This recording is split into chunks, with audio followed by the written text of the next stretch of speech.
کہ معزز دوستوں، میں ماجد ملک اور آپ تمام دیکھنے اور سننے والوں کو السلام علیکم۔ ناظرین گرامی، پاناما میں 2006 میں 200 کے قریب لوگوں نے کھانسی کی ایک دوا استعمال کی اور ان میں سے 40 لوگ ہلاک ہو گئے۔ حکومت نے تحقیقات کی، پتہ یہ چلا کہ دوا چین سے درآمد ہوئی تھی اور یہ مضر صحت تھی۔ حکومت نے چین کے سفیر کو طلب کر لیا۔ سفیر نے اپنی حکومت کو ای میل کر دی۔ چینی حکومت نے تفتیش شروع کی۔ ایک ہفتے میں صورتحال کھل کر سامنے آ گئی۔ معلوم ہوا کہ چین کی فوڈ اینڈ ڈرگ اتھارٹی میں زینگ زیانو نام کا ایک ڈائریکٹر تھا۔ یہ شخص کرپٹ تھا۔ اس نے 8 ادویات ساز کمپنیوں سے $8.5 لاکھ رشوت لی اور 2 درجن ادویات کی منظوری دے دی۔ یہ دوا بھی ان ادویات میں شامل تھی۔ زینگ زیانو اس وقت تک ریٹائرڈ ہو چکا تھا۔ پولیس نے چھاپا مارا اور اسے گرفتار کر لیا۔ مزید تحقیقات ہوئی تو مزید انکشاف ہوا۔ کاؤ زین زونگ نام کا ایک اور ڈائریکٹر بھی اس مکروہ دھندے میں شامل تھا۔ وہ بھی غیر معیاری ادویات کی منظوری دیتا رہا۔ حکومت نے اسے بھی گرفتار کر لیا۔ یہ ملزمان 2 ہفتوں میں مجرم ثابت ہو گئے۔ حکومت نے کیس عدالت میں پیش کر دیا۔ عدالت نے مئی 2007 میں زینگ اور جولائی 2007 میں کاؤ کو سزائے موت سنا دی۔ زینگ نے سزا کے خلاف اپیل دائر کر دی۔ زینگ کا کہنا تھا کہ میں اپنا جرم تسلیم کرتا ہوں، لیکن میری وجہ سے کوئی چینی شہری ہلاک نہیں ہوا۔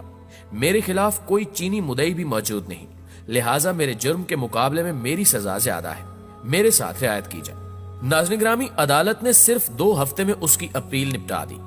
جج نے اپنے فیصلے میں لکھا کہ یہ شخص نہ صرف انسانی جانوں کا قاتل ہے، بلکہ اس کی وجہ سے پوری دنیا میں چین کی بدنامی بھی ہوئی ہے۔ چنانچہ یہ درندہ صرف انسان رعایت کے قابل نہیں۔ حکومت نے اپیل مسترد ہونے کے بعد زینگ کو 10 جولائی 2007 کو گولی مار کر ہلاک کر دیا، جبکہ دوسرے ملزم کاؤ کو بھی چند ہفتے بعد دوسری دنیا بھجوا دیا گیا۔ یہ کیس جتنا عرصہ چلتا رہا، چینی میڈیا روز پاناما ادویات اور فوڈ اینڈ ڈرگ اتھارٹی کے سابق ڈائریکٹرز کی خبریں شائع کرتا رہا۔ یوں پاناما چین میں خاصا مقبول ہو گیا۔ پیارے دوستو، اب آپ اس کیس کا کمال دیکھیے۔ یہ دونوں حضرات اگر پاناما کے شہری ہوتے تو انہیں وہاں سزائے موت نہ ہوتی۔ یہ زیادہ سے زیادہ 10 برس کے لیے جیل بھجوا دیے جاتے یا پھر ان کی جائیداد ضبط کر لی جاتی۔ لیکن چین نے 10,000 کلومیٹر دور ایک دوسرے ملک میں ادویات کے استعمال سے مرنے والے لوگوں کے بدلے اپنے 2 ریٹائرڈ افسروں کو سزائے موت دے دی۔ کیوں؟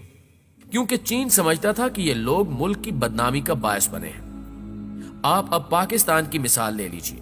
لاہور ملک کا دوسرا بڑا شہر ہے۔ میو ہاسپٹل اس شہر کا قدیم ترین ہسپتال ہے۔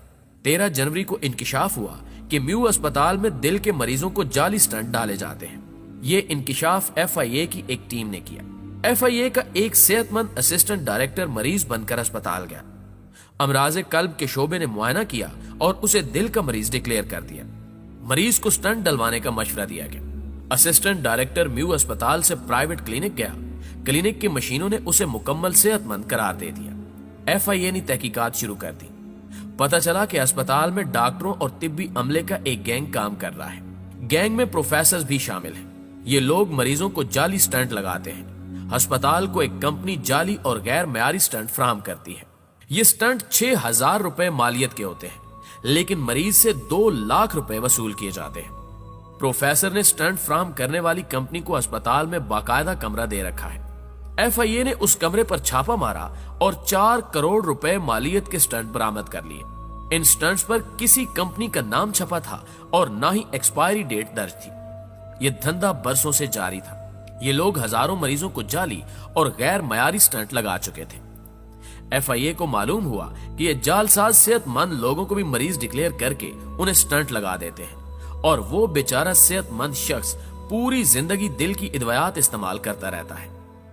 پتہ چلا یہ سلسلہ صرف ایک اسپتال تک محدود نہیں، بلکہ ملک میں ایسے درجنوں اسپتال موجود ہیں جہاں برسوں سے یہ دھندا جاری ہے۔